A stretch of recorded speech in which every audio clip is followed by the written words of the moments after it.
Frères et sœurs, que la paix et la grâce de notre Seigneur et Sauveur Jésus-Christ soient avec vous. Ici AWH Redemption Ministries pour notre dévotion matinale pour ce dimanche 11 août 2024. Toujours dans la mission de vous accompagner dimanche après dimanche, semaine après semaine, mois après mois sur le chemin du royaume de Dieu. Car l'essentiel, frères et sœurs, est dans le royaume de Dieu. L'abondance est en Dieu. La sagesse est en Dieu. Et surtout, l'espérance, frères et sœurs, est en Dieu. C'est pourquoi nous nous répétons à chaque occasion: cherchons d'abord le royaume de Dieu et sa justice, et toutes les autres choses nous seront données en plus. Donc, en ce dimanche 11 août 2024, frères et sœurs, le deuxième dimanche du mois d'août, nous allons continuer avec notre série sur Vivons la sagesse de la bonté de Dieu. Donc, la semaine dernière, nous avons vu comment vivre ou vivre selon la sagesse de Dieu. Et aujourd'hui, nous allons regarder ensemble comment vivre selon la sagesse de Dieu, mais dans l'adversité. Donc, vous savez, frères et sœurs, nous le disons souvent, et le chemin du royaume, ce n'est pas un chemin sans détour. Des fois, la vie nous joue des tours. Et c'est à ce moment-là qu'on identifie les vrais chrétiens. Et dans le langage courant, des fois, on dit, ce sont dans les mauvais moments qu'on reconnaît les vrais amis. Donc, en fait, on n'a pas besoin de chercher midi à 14h pour les identifier, en fait, les vrais amis. En fait, tu n'as pas besoin de les identifier parce que ils s'identifient eux-mêmes, car au jour de l'adversité, au jour du malheur, au jour du dilemme, au jour du dégât d'eau, le jour où ton auto ne démarre pas pendant l'hiver, donc ils se présentent tout seuls. Ils offrent leurs services. Ils s'identifient à travers leurs actions. Donc, pas de justification, pas de conditionnel. J'aurais pu, j'aurais dû. Pas de je voulais, mais. Ses amis, quand ça va mal, ils se présentent. The good friends show up. Donc, bref, tout ça, frères et sœurs, c'est pour nous rappeler que notre relation avec Dieu ne doit pas être fonction des circonstances ou des événements de la vie. Donc, nous devons vivre, frères et sœurs, et selon la sagesse de Dieu, en dépit de tout. Peu importe les circonstances, frères et sœurs, nous sommes appelés à vivre la sagesse de la bonté de Dieu dans les bons comme dans les mauvais moments. Dieu nous connaît, frères et sœurs, Dieu connaît nos faiblesses, mais nous devons comprendre aussi que le diable nous connaît. Des fois, il peut se tromper, mais il connaît nos faiblesses. Et il serait prêt à utiliser nos faiblesses pour nous accuser auprès de Dieu. Si on regarde, frères et sœurs, en Job chapitre 1er, verset 8 à 10. Job chapitre 1er, verset 8. L'Éternel dit à Satan: As-tu remarqué, mon serviteur Job? Il n'y a personne comme lui sur la terre. C'est un homme intègre et droit, craignant Dieu et se détournant du mal. Verset 9. Et Satan répondit à l'Éternel: est-ce d'une manière désintéressée que Job craint Dieu? Ne l'as-tu pas protégé, lui, sa maison et tout ce qui est à lui? Tu as béni l'œuvre de ses mains et ses troupeaux couvrent le pays. Donc, dans la tête du diable, frères et sœurs, nous aimons Dieu de façon nous aimons Dieu de façon intéressée, pas vraiment de façon désintéressée.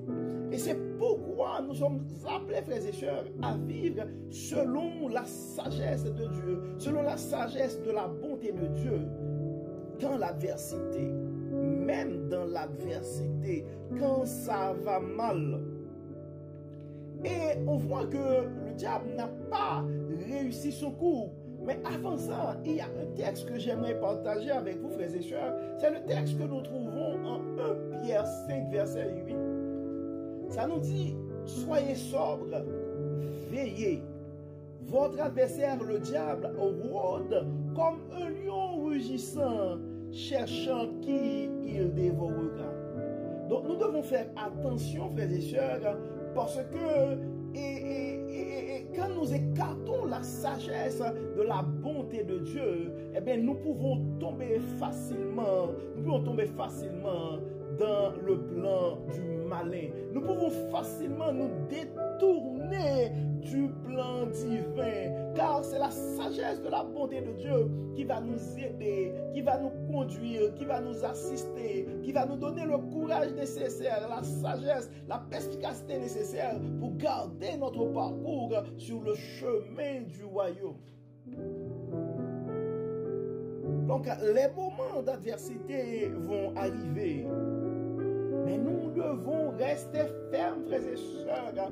Et l'exemple de Job, toujours en Job 1er, nous allons lire les versets 20, 21 et 22. Job 1er, verset 20. Alors Job se leva. Il faut comprendre que dans ce texte-là, on vient d'annoncer des mauvaises nouvelles à Job. Alors Job se leva, déchira son manteau et se rasa la tête. Puis se jetant par terre, il se prosterna. Verset 21. Et dit: je suis sorti nu du sein de ma mère, et nu je retournerai dans le sein de la terre. L'Éternel a donné, et l'Éternel a ôté, que le nom de l'Éternel soit béni. Le verset 22, ça conclut pour dire: en tout cela, Job ne pécha point et n'attribua rien d'injuste à Dieu. Job a su vivre selon la sagesse de la bonté de Dieu, malgré l'adversité, malgré les mauvais coups, malgré les débords de la vie. Je ne sais pas c'est quoi ta situation ce matin, mon frère, mais mon souhait pour toi, c'est qu'un jour, on sera en mesure de dire à ta manière, ou de commenter la même manière qu'on l'a fait pour Job, dans le verset 22. En tout cela, Job ne pécha point et n'attribua rien d'injuste à Dieu. Donc oui, Job a su vivre, frères et sœurs, selon la sagesse de la bonté de Dieu dans ses adversités. Donc ne soyons pas, frères et sœurs, et des Jonas qui se plaignent du pied de ricin que Dieu avait donné. Des fois, frères et sœurs, nous oublions que ce que nous venons de perdre, c'est un don de Dieu, et nous sommes en train de blâmer Dieu pour sa bonté. Et des fois, Dieu veut juste nous donner mieux. Donc pour nous donner mieux, Donc, il faut que l'ancien soit enlevé. Donc, frères et sœurs, la vie des fois est difficile. Probablement, ce matin, tu es en train de vivre une situation impraticable. Mais en tout ça, tu dois te rappeler, mon frère, tu es un enfant du royaume. Donc nous allons prier pour que Dieu puisse nous accorder sa sagesse, pour Dieu puisse nous rappeler qu'il fait toutes choses belles en son temps. Donc, tu dois te rappeler dans tes moments difficiles ce matin, mon frère, que notre Dieu est fidèle. Tu dois te rappeler que toutes choses concourent au bien de ceux qui aiment Dieu. Tu es un fils du royaume. Tu es une fille du royaume. Donc peu importe l'adversité, peu importe les difficultés, garde ta foi. Garde la sagesse que Dieu donne. Ne perds pas ta paix, ne perds pas ta sérénité. On s'entend, frères et sœurs. Bad things happen to good people. Ça arrive, des mauvaises choses arrivent aux bonnes personnes. Les adversités, les bad luck, comme on dit, vont arriver. Mais il y a deux choses que je vais t'inviter à retenir, mon frère. Il y a deux choses à retenir ce matin, ma soeur. No pain, no gain. No test, no testimony. Le gain de demain va être justifié par les peines, par les adversités d'aujourd'hui. Ton test d'aujourd'hui va être le sujet de tes témoignages dans le futur. Nous devons nous rappeler, frères et sœurs, c'est pas en vain que Jésus-Christ nous a prononcé ces paroles en Jean 16, verset 33. Il l'a bien dit, je vous ai dit ces choses afin que vous ayez la paix en moi. Ça continue pour dire, vous aurez des tribulations dans le monde, mais prenez courage, j'ai vaincu le monde. Donc ce sont des messages de Dieu à nous ce matin. Je ne sais pas c'est quoi, et c'est quoi ton test ce matin. Je ne sais pas c'est quoi ta situation ce matin. Mais ce sont les messages de Dieu à toi ce matin, mon frère. Ce sont les messages de Dieu à toi ce matin, ma soeur. Et la grande question qu'on devrait se poser, mais en réalité, comment vivre ou comment bien vivre selon la sagesse de la bonté de Dieu, même dans les moments d'adversité, même dans les dégâts d'eau, dans l'incompréhension, dans la trahison, dans la jalousie, dans la méchanceté, dans des attaques gratuites. Donc l'apôtre Paul nous dit, afin que rien ne doit nous séparer de l'amour du Christ. En Romains 8, versets 35 et 39, nous allons lire pour vous, frères et sœurs, ça dit, qui nous séparera de l'amour de Christ? Sera-ce la tribulation ou l'angoisse, ou la persécution, ou la faim, ou la nudité, ou le péril, ou l'épée? Ça continue pour dire, selon qu'il est écrit, c'est à cause de toi qu'on nous met à mort tout le jour, qu'on nous regarde comme des brebis destinées à la boucherie. Mais dans toutes ces choses, nous sommes plus que vainqueurs par celui qui nous a aimés. Car j'ai l'assurance, ni la mort, ni la vie, ni les anges, ni les dominations, ni les choses présentes, ni les choses à venir, ni les puissances, ni la hauteur, ni la profondeur, ni aucune autre créature ne pourra nous séparer de l'amour de Dieu manifesté en Jésus-Christ, notre Seigneur. Donc, nous devons, en dépit de tout, frères et sœurs, rester fidèles, continuer à vivre selon la sagesse de la bonté de Dieu. Bien que nous sommes conscients, frères et sœurs, et nous sommes conscients que des fois c'est difficile de garder son calme, c'est difficile de retrouver sa paix dans l'adversité. C'est difficile de se rappeler de la sagesse, de la bonté de Dieu dans certaines circonstances.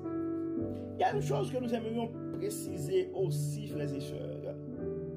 Vivre selon la sagesse de la bonté de Dieu, selon la sagesse de Dieu dans l'adversité, ce n'est pas vivre dans le déni. Ce n'est pas ignorer la complexité ou la douleur, les souffrances ou l'adversité en soi. Donc quand ça va mal, ça va mal. Il faut accepter que ça va mal. On devrait être conscient que ça va mal. Mais toutefois, en dépit de l'adversité, on est en paix. Nous gardons notre sérénité. Car nous savons que nous sommes des fils et des filles du royaume et notre Dieu est fidèle. Car nous devons nous rappeler, frères et sœurs, que les adversités vont arriver, les persécutions vont arriver. En 2 Timothée 3, verset 12, la parole nous dit, « Or, tous ceux qui veulent vivre pieusement en Jésus-Christ seront persécutés. » Mais pour arriver à garder notre sérénité, notre paix, frères et sœurs, nous ne pouvons pas arriver à garder notre paix. En fait, c'est le plus grand dilemme. C'est la plus grande question à poser. Oui, c'est beau à dire, mais dans la réalité, comment vraiment garder sa paix? En fait, le prophète Jérémie, à travers, nous donne des exemples. Dans Jérémie 29, 11 à 14, et disons 10 à 14, en fait 10 à 13, on pourrait trouver des réponses. Et pour vous donner un contexte, Jérémie 29, nous allons lire le premier verset, parce que ça va nous mettre en contexte. Jérémie 29, verset 1er. Ça dit, voici le contenu de la lettre que Jérémie, le prophète, envoya de Jérusalem au reste des anciens en captivité, aux sacrificateurs, aux prophètes et à tout le peuple que Nebuchadnezzar avait emmené captif de Jérusalem à Babylone. Donc, c'est une lettre qui a été adressée à des captifs. Je ne sais pas c'est quoi. Probablement ton âme est captive aujourd'hui. Probablement ton esprit est captif. Probablement es-tu en situation de captivité. Je ne sais pas c'est quoi ta situation. Mais je vais lire pour toi mon frère, je vais lire pour toi ma soeur, et les versets 10 jusqu'au verset 13. Verset 10, mais voici ce que dit l'Éternel. Dès que 70 ans seront écoulés pour Babylone, je me souviendrai de vous et j'accomplirai à votre égard ma bonne parole et en vous ramenant dans ce lieu. Je ne connais pas ça va être con quoi ta traversée du désert. Je ne sais pas pendant combien de temps tu vas être en captivité à Babylone. Je ne sais pas ta traversée du désert, tes adversités vont durer combien de temps. Mais il y a une chose qui est certaine. Tu es dans l'agenda de Dieu et autant marqué. Donc Dieu va faire les choses belles pour toi. car Dieu fait toutes choses belles en son temps. Dans le verset 11, ça dit, car je connais les projets que j'ai formés sur vous, dit l'Éternel. Projets de paix et non de malheur, afin de vous donner un avenir et de l'espérance. Vous m'évoquerez et vous partirez. Vous me prierez et je vous exaucerai. Vous me chercherez et vous me trouverez si vous me cherchez de tout votre cœur.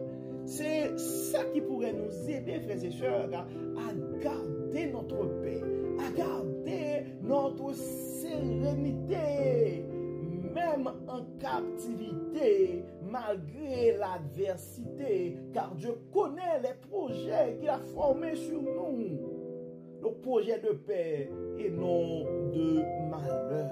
Donc, sois courageux ce matin, mon frère. Sois courageux ce matin, ma soeur, car tu es dans l'agenda de Dieu.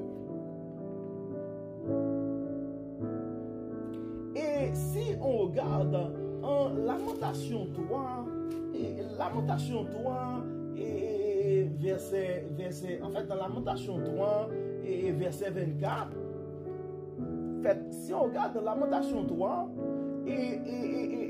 en fait, si on regarde Lamentation 3, verset 21, nous allons lire du verset 21 jusqu'au verset 26. Ça nous dit quoi? Voici.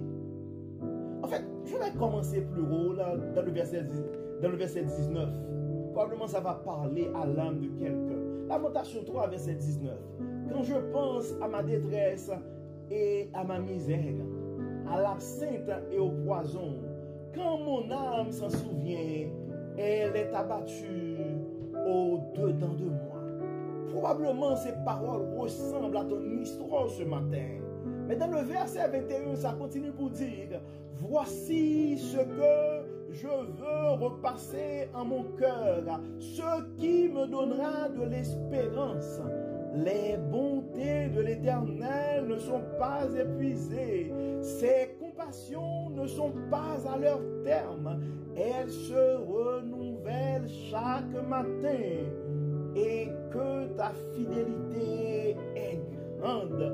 Et ça continue dans le verset 24 pour dire, l'Éternel est mon partage, dit mon âme. C'est pourquoi je veux espérer en lui. Dans le verset 25, ça continue pour dire, l'Éternel a de la bonté pour qui espère en lui, pour l'âme qui le cherche. Dans le verset 26, ça dit, il est bon d'attendre en silence le secours de l'Éternel. Voici les paroles, frères et sœurs, qui vont nous aider à continuer à vivre selon la sagesse de la bonté de Dieu, selon la sagesse de Dieu, en dépit de l'adversité. Et ce matin, frères et sœurs, nous allons arrêter de répéter les paroles de Lamentation 3 et versets 22, 23 et 24. Mais nous allons vivre ces paroles. Nous allons vivre ces paroles, frères et sœurs. Et nous savons, nous sommes conscients et que des fois, la vie, nous avons des tests majeurs à prendre. Mais nous devons nous rappeler que notre Dieu est bon, il est fidèle et autant marqué, il va intervenir pour nous. Et nous devons nous rappeler, frères et sœurs, la sagesse de la bonté de Dieu, c'est nous aligner au plan divin. Et le plan gagnant, c'est le plan divin. Ne laisse pas l'adversité, ne laisse pas les problèmes de la vie nous voler la sagesse que Dieu donne. Continuons à vivre, frères et sœurs, selon la sagesse de la bonté de Dieu. même dans les grandes adversités. Donc nous allons prier ce matin, frères et sœurs, comme d'habitude. Nous allons non seulement remercier Dieu pour sa parole, mais nous allons demander à Dieu aussi d'envoyer sa force, d'envoyer sa puissance pour fortifier les frères et sœurs qui sont affaiblis dans l'adversité et afin que Dieu puisse nous donner le courage de pouvoir résister aux tentations du malin et de ne pas détourner notre parcours, de ne pas arrêter notre parcours sur le chemin du royaume et à cause des problèmes de la vie ou de l'adversité. Prions Dieu, frères et sœurs.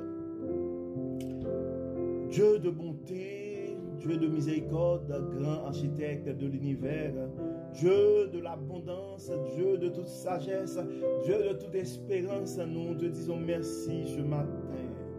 Merci Seigneur parce que tu nous rappelles que tu as des projets de paix pour nos vies. Tu nous rappelles que au temps manqué, tu vas intervenir, tu vas nous libérer. Merci Seigneur pour ces paroles. Merci Seigneur pour ces promesses. Merci Seigneur pour ta fidélité parce que tu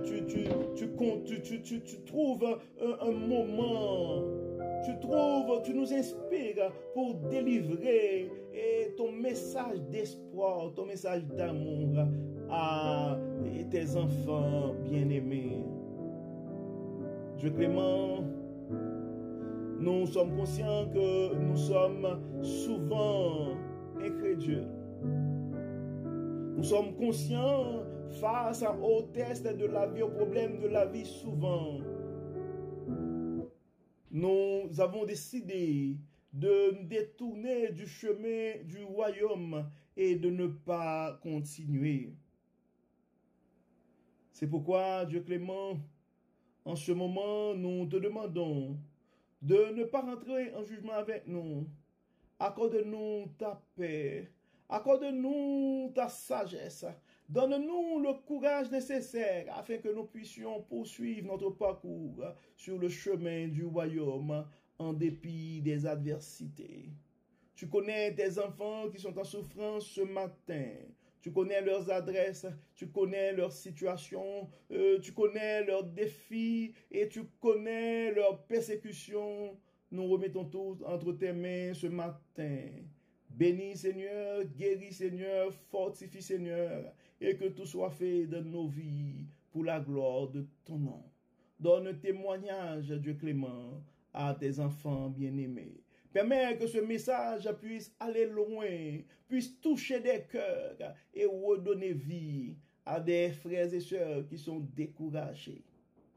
Bénis Seigneur, protège Seigneur, libère Seigneur, et que tout soit fait pour la gloire de ton nom. Au nom de Jésus, nous prions. Amen. Amen.